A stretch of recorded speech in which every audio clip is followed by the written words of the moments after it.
Monks, if a Tathagata knows that his time of nirvana has arrived and that the assembly is pure, firm in faith and understanding, deeply understands the emptiness of things, and enters deeply into meditation, then he will gather together all the bodhisattvas and shravakas and preach this sutra to them. In the whole world, there is no second vehicle for attaining extinction. There is only the one Buddha vehicle for attaining extinction. You should know, monks, that with skillful means, the Tathagata reaches deeply into the nature of living beings. He knows that they delight in lesser teachings and are deeply attached to the 5 desires. For their sake, he preaches nirvana so that if they hear it, they will receive it in faith. Suppose there was a bad road 500 leagues long, which was steep, wild, difficult, deserted, and far from where anyone lived, a truly frightening place. And a large group of people wanted to go along that road to a place where there were rare treasures.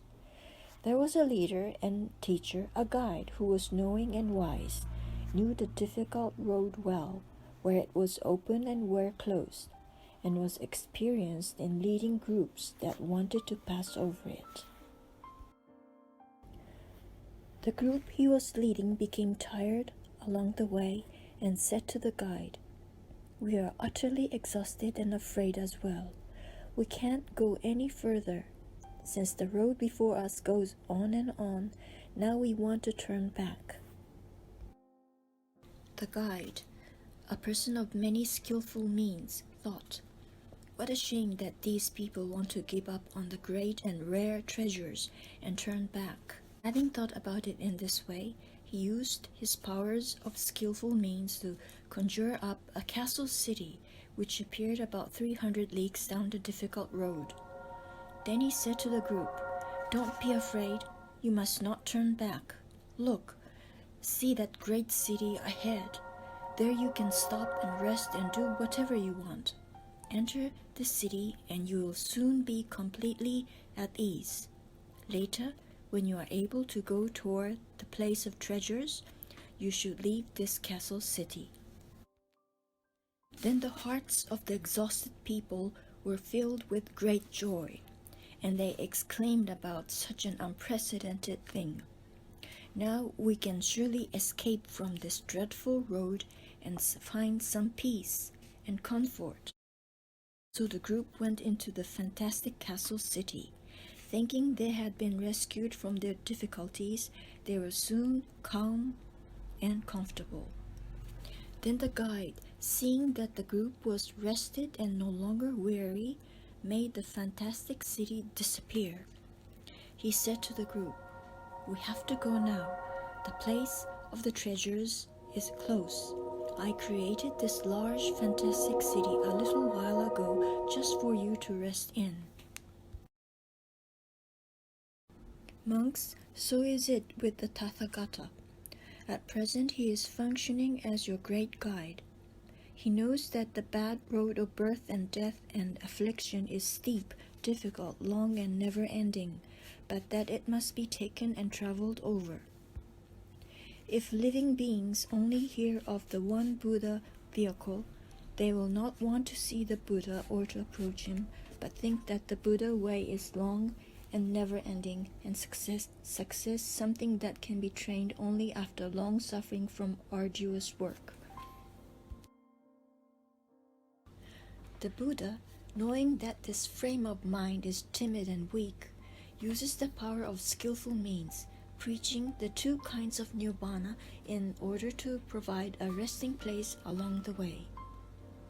If living beings remain at these 2 stages, then the Tathagata will say to them, You have not yet understood what you have to do.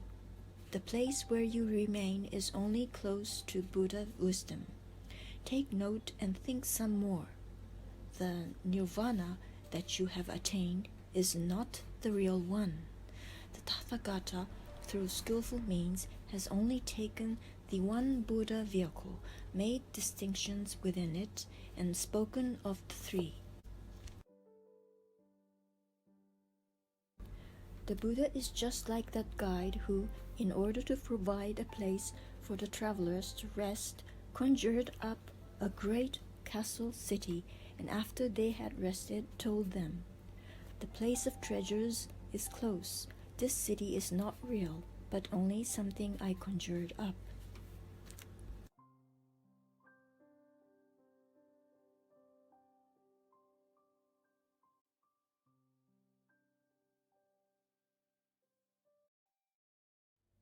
Seeing that you were exhausted and wanted to turn back midway, I used my power of skillful means to conjure up this castle city for the time being.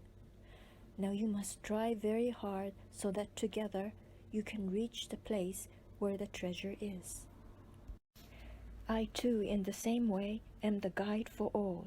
I see the seekers of the way becoming discouraged and midway through, and unable to cross the steep road of birth and death and afflictions.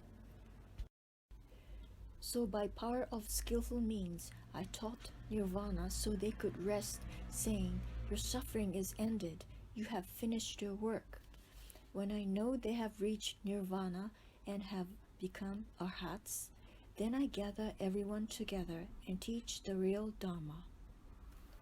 Through their powers of skillful means, Buddhas make distinctions and teach three vehicles. But there is really only one Buddha vehicle. It is for a resting place that the other two are taught. Now I teach the truth for you. What you have reached is not extinction. To gain a Buddha's comprehensive wisdom, you have to make a great effort. When you have gained comprehensive wisdom and the 10 powers of the Buddha Dharma and acquired the 32 characteristics, then that is real extinction. The Buddhas, as guides, teach nirvana to provide rest, but seeing that you are rested, they lead you on to Buddha wisdom.